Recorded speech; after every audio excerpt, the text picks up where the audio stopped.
Hi guys, എന്തൊക്കെയുണ്ട്? കുറച്ച് ദിവസമായിട്ട് വീഡിയോ ഇടുന്നുള്ള ആഗ്രഹം മാത്രമേ നടക്കുന്നുള്ളൂ. വീഡിയോ ഇടാൻ പറ്റുന്നില്ല, തിരക്കായി പോയി. ഈ വീഡിയോയിൽ നിങ്ങൾക്ക് വേണമെങ്കിൽ എൻ്റെ 24 മണിക്കൂറിൻ്റെ ഡേ ഇൻ മൈ ലൈഫ് ആയിട്ട് എടുക്കാം. കാരണം ആദ്യം കണ്ട ആ വീഡിയോ ഞാൻ 12-12:30 ജോലിയും കഴിഞ്ഞ് ഐസ്ക്രീം കടയിൽ നിന്ന് വരുന്നതാണ്. വന്നു കഴിഞ്ഞപ്പോൾ ആ ഫ്ലാറ്റിൽ ഒരു പാനിപ്പൂരി പാർട്ടി നടത്തുന്നു. അതിൻ്റെ ഇടയിൽ കൂടെ 2 മണി 2:30 നേരത്തെ ചോറും കറിയൊക്കെ ഉണ്ടാക്കി ഭക്ഷണം കഴിച്ച് കിടന്നുറങ്ങി. വീണ്ടും രാവിലെ 9:30-10 മണിയായപ്പോൾ ചാടി എഴുന്നേറ്റ് ജോലിക്ക് പോയി. ഇത് മദേഴ്സ് ഡേയുടെ പരിപാടി ആയതുകൊണ്ട് നമ്മൾ ജോലിക്ക് പോകണമായിരുന്നു.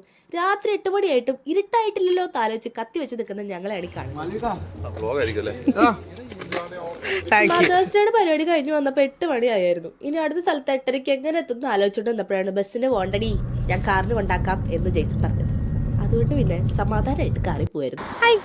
അങ്ങനെ നമ്മുടെ ഐസ്ക്രീം കടയിൽ ഷിഫ്റ്റ് കഴിഞ്ഞ് വന്നുകൊണ്ടിരിക്കുകയാണ്. ഇന്നെന്താ ഈ കോലത്തിൽ എന്ന് വെച്ച് കഴിഞ്ഞാൽ ഈദായതുകൊണ്ട് കളർഫുള്ളായിട്ട് എന്തെങ്കിലും ട്രഡീഷണൽ ആയിട്ടൊക്കെ ഇട്ടിട്ട് വരാൻ പറഞ്ഞു. അപ്പോൾ അല്ലെങ്കിൽ നമ്മൾ എന്നും കറുപ്പ് ഇട്ടിട്ടാണല്ലോ പോവാറ്. അതുകൊണ്ടാണ് ഇന്ന് ഈ കോലത്തിൽ. ഏതാണ്ട് സമയം 1 മണിയായി. എല്ലാവരും നല്ല ഐസ്ക്രീം കഴിച്ച് പണിയൊക്കെ തീർത്തിറങ്ങിയപ്പോൾ ഈ നേരമായി നമ്മൾ തരത്ത് മരവിച്ച് വീട്ടിൽ പോയിക്കൊണ്ടിരിക്കുന്നു. പിന്നെ നത്തിന് ഷിഫ്റ്റ് ഉള്ളതുകൊണ്ട് നത്ത് വരത്തില്ല, ഞാൻ വരണ്ടാന്ന് പറഞ്ഞു. നത്തിന് ഇന്ന് 4 മണിക്ക് ഷിഫ്റ്റിന് പോകണം.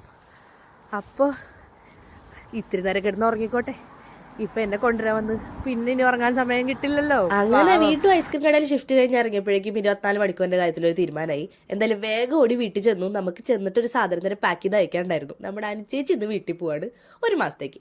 അവിടെ ചെന്ന് നോക്കിയപ്പോൾ ഫോട്ടോ എടുക്കലും കരച്ചിലും കെട്ടിപ്പിടുത്തൊക്കെയാണ്. ഞാനും ഡ്രസ്സ് മാറി 2-3 ഫോട്ടോ വീഡിയോ ഒക്കെ എടുത്ത് ഷോ ഒക്കെ ഇട്ട് അങ്ങനെ നമ്മുടെ അനുചേച്ചിനെ പാക്ക് ചെയ്ത് അയച്ചു.